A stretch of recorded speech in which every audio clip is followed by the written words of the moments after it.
एक आदमी जिसकी शादी को तकरीबन 15-16 साल हो गए। 2 छोटे-छोटे बच्चे हैं उसके। एक किशोर अवस्था में कदम रख रहा है, दूसरा अभी भी अपने पापा की उँगली पकड़कर चल रहा है, क्योंकि उसकी नज़र में आज भी उसके पापा हीरो हैं। घर में सब कुछ था, पत्नी, बच्चे, लोग कहते देखो कितना खुश है। लेकिन किसी को नहीं पता कि वो इंसान अंदर से कितना टूटा हुआ था। वो इंसान अपने पापा से सबसे ज़्यादा प्यार करता था।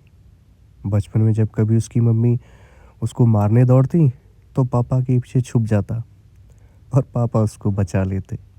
लेकिन वक्त का पहिया बहुत तेज़ी से घूमता है दोस्तों। वक्त बीता और धीरे-धीरे वो पत्नी और माँ-बाप के बीच में पेंडुलम की तरह झूलने लगा। फिर एक दिन उसको लगा कि यदि अब ना सँभाला तो स्थिति बद से बदतर हो जाएगी, और उसने पत्नी का साथ चुना। फिर वो माँ-बाप से अलग हो गया, भाई-बहन भी नाराज़ हो गए, लेकिन किसी ने ये नहीं सोचा कि उसने स्थिति को सँभालने के लिए ऐसा कदम उठाया। इन्हीं सालों में उसकी नौकरी 2-3 बार चली गई। कभी कंपनी बंद हो गई, कभी एक कॉल आया कि अब हमें आपकी ज़रूरत नहीं है। लेकिन घर का खर्च नहीं रुका, ना होम लोन की ईएमआई, ना बच्चों की पढ़ाई, ट्यूशन फीस, ये सब तो जारी रहा। और साथ ही उसकी चिंता भी कि अब ये सब खर्च चलेगा कैसे। रात को सोते समय सिर्फ छत को घूरता, क्योंकि नींद तो आंखों से कोसों दूर थी।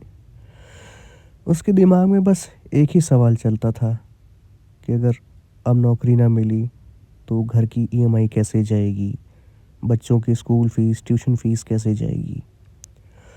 उसे ज़रूरत थी तो सिर्फ एक सहारे की, एक भावनात्मक सहारे की, जो ये कहता सब कुछ ठीक हो जाएगा, मैं तुम्हारे साथ हूँ। कभी-कभी इसी तनाव के चलते पत्नी से बहस हो जाती और आवाज़ ऊंची हो जाती। वो कहती कि अब आप हर बात में मेरा अपमान करने लगे हो, आप घमंडी हो गए हो, आपका स्वभाव रूखा हो गया है। पत्नी की यह बात उसके सीने में छुरे की तरह उतर गई, जो उसे बहुत कष्ट देती थी। उसने सोचा कि शादी के इतने सालों तक अपना कोई स्वार्थ ना देखकर सिर्फ परिवार के लिए ही सोचा, हर वक्त सिर्फ यही सोचा कि अपने बच्चों को, अपनी पत्नी को अच्छी से अच्छी चीज़ें लाकर दूं, उन्हें किसी भी चीज़ की कमी ना होने दूं। और आज पत्नी के इन वाक्यों ने उसको झकझोर कर रख दिया। अब वो चुप हो गया था, किसी से कुछ नहीं कहता था, ना माता पिता से, ना भाई बहन से, ना दोस्तों से, ना पत्नी से अपने मन की व्यथा कहता था, क्योंकि उसकी कही गई बातों को गलत तरीके से समझ लिया जाता था और उसको ताने का रूप दे दिया जाता था, जबकि वो ताने नहीं दे रहा था, अपने मन की व्यथा कह रहा था, अपनी मानसिक स्थिति को संभालने की कोशिश कर रहा था। और उसे उस समय एक ऐसे साथी की ज़रूरत थी जो उसको समझ सके, उसके साथ बैठ सके, उसको ये कह सके कि मैं हूँ तुम्हारे साथ। उसको और कुछ नहीं चाहिए था, जो उसे सिर्फ एक बार गले लगाकर ये कहता कि घबराओ मत, सब ठीक हो जाएगा। धीरे धीरे यही चुप्पी उसकी पहचान बन गई। लोग कहने लगे अब तो ये किसी से ज़्यादा बात भी नहीं करता है, बोलता भी नहीं है। लेकिन उसको समझ में आ गया था कि यहाँ कोई भी उसकी भावनाएं, कोई भी उसकी परेशानी नहीं समझेगा। सब अपनी परिस्थिति के हिसाब से उसको समझ रहे थे और उसने चुप रहना ही बेहतर समझा।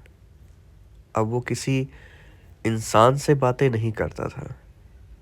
रात को जब सब सो जाते, अंधेरे का सन्नाटा छा जाता, तब वो भगवान के सामने बैठकर सिर्फ उनसे बातें करने की कोशिश करता।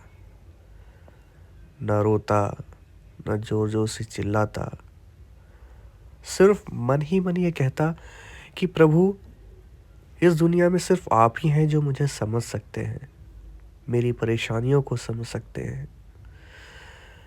मैं एक जिम्मेदार आदमी हूँ, मैं एक जिम्मेदार पिता हूँ, मैं एक जिम्मेदार पति हूँ, मैं कठोर भी हूँ, लेकिन मैं निर्दयी नहीं हूँ। मैं किसी का अपमान नहीं करता प्रभु, यह आप जानते हैं। इस परिस्थिति में जब वो बिल्कुल अकेला हो जाता तो अपने पिता को बहुत याद करता। उसका मन करता कि वह अपने पिता को गले लगा ले, उनकी गोदी में सर रख कर रो ले, किंतु वह उनसे बात नहीं कर पाता। शायद डर की वजह से या शायद संकोच की वजह से। उसकी ज़िंदगी ऐसे ही चलती रही है, क्योंकि अब वो अधेड़ उम्र में एंटर कर चुका था। उसके ऊपर परिवार की जिम्मेदारियां थीं, तो अब उसकी दिनचर्या बन गई थी। रात को यही सब सोचकर सोता और सुबह उठता, भगवान को हाथ जोड़ता, फिर नौकरी ढूंढने निकल पड़ता, इस उम्मीद में कि अब नौकरी मिलेगी और अब सब कुछ सही हो जाएगा। वो समझ चुका था कि हर दर्द इंसान नहीं समझ सकते, कुछ दर्द सिर्फ भगवान समझ सकते हैं। इसीलिए वो रोज रात को भगवान से प्रार्थना करता और आंखें बंद करके उनका धन्यवाद करता। तो दोस्तों, कैसी लगी आपको ये कहानी? कमेंट में ज़रूर बताना। अगर पसंद आई हो तो लाइक कर देना, अगर चैनल पे नए हो तो सब्सक्राइब कर देना। आप लोगों के मोटिवेशन से ही मैं और कुछ नया करने की कोशिश करता रहूँगा। मैंने ये वीडियो अयोध्या टूर पे शूट किया था और इसी सबको क्लब करके मैंने अपना वॉइस ओवर दिया है। अभी मैंने अपना फेस रिवील नहीं किया है, क्योंकि कुछ सर्टेन प्रॉब्लम्स है जिसकी वजह से मैं अभी नहीं कर सकता। बट मैं आपको प्रॉमिस करता हूँ, जिस दिन मेरे 1 मिलियन फॉलोवर हो गए यूट्यूब पर, मैं 100% आपके सामने आकर आपसे बात करूँगा। तब तक के लिए थैंक यू, अपना ख्याल रखिएगा। और हाँ, आप सभी को नववर्ष 2026 की हार्दिक शुभकामनाएं। आप और आपका परिवार हमेशा खुश रहे।